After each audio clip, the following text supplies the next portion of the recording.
Hello, welcome to IABM TV. I'm joined today by Ed Calverley, VP of Product for Suitcase TV. Ed, welcome to IABM TV. Hi. So can you tell us a little bit about Suitcase TV, please? Sure. So Suitcase has been around since the year 2000. We are a technology company trying to find innovative ways to use technology to improve people's workflows, basically, find new ways of doing things. And last year you won a IABM Design and Innovation Award for your Iphrame vision. Can you tell us what you're doing with this at the show? So yeah, that was a very new concept at the time. This was doing remote production where we keep all the high res at the remote site, and using some of the technology we've got allowed a client to be remotely located but not on a very high bandwidth link.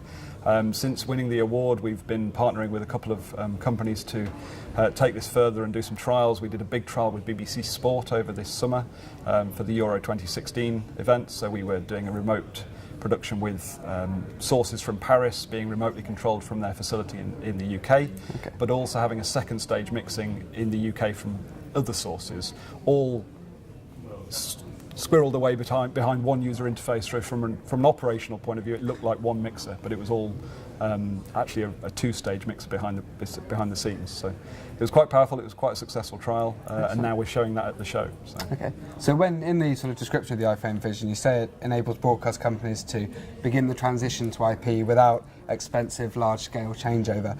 How important do you think that is to a user? A lot of what we're seeing at the moment with IP, it's looking at just trying to replace what was traditionally SDI links with IP, which is forcing people to invest in quite a lot of new infrastructure without actually giving them anything new. What we're trying to do with Iphrame is a truly end-to-end IP solution, so relatively low cost in comparison to broadcast hardware, but allows you to do new things. So it's not just about replacing the traditional. Most people have the traditional kit. That's going to have another 5 years lifespan.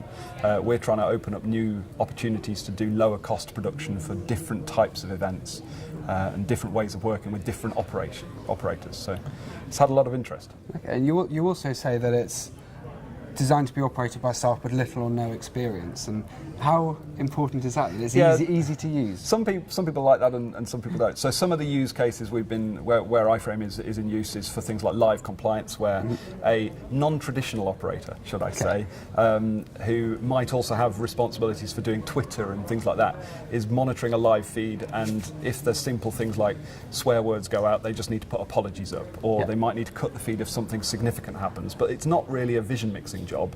It's just the ability to cut away and do mixed decisions. That kind of operator needs a very different user interface, very simple, big clear buttons that say do this, do that, and can be trained in 10 minutes to operate it.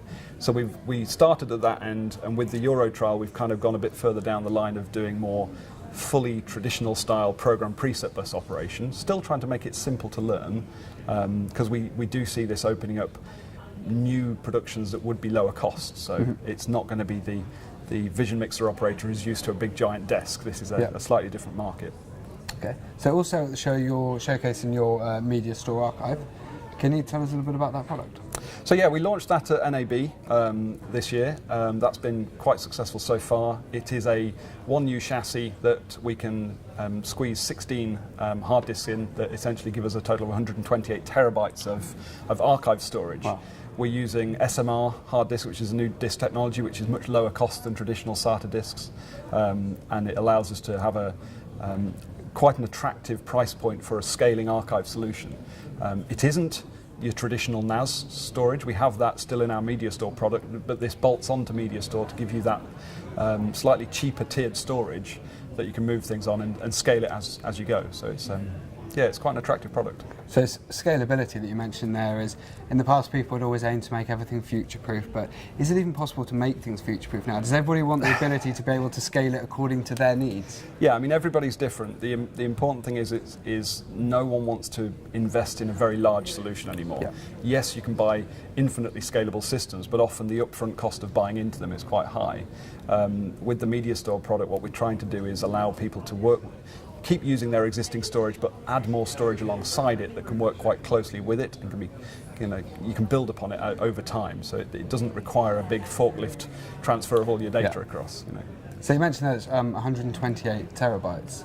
What are the challenges that come with that? Surely there's got to come a point where, like when you're folding a piece of paper, you keep folding it, and eventually you can't fold it anymore. Surely there must be a time when you've reached capacity of how you can, how but much potentially, you can I store. mean, it's important to note that 128 is pretty much usable space.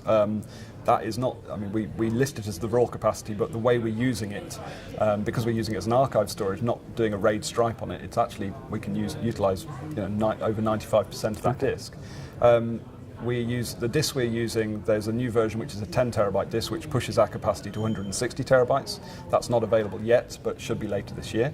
And obviously, as disk technology increases, the chances are it's going to keep going. There's been some interesting scientific papers that show a potential tenfold increase in disk storage capacity coming in the next few years. So I think the trend's going to keep getting bigger and bigger, which again, the architecture is such that if you buy a 128 terabyte blade now and then later this year you buy a 160 terabyte blade or just buy the disks to upgrade it, you can keep running all of these alongside each other. You don't have to throw them away and get the next big thing. So. Okay, excellent. Thank you very much for your time. Great, good to be here. You. Thanks.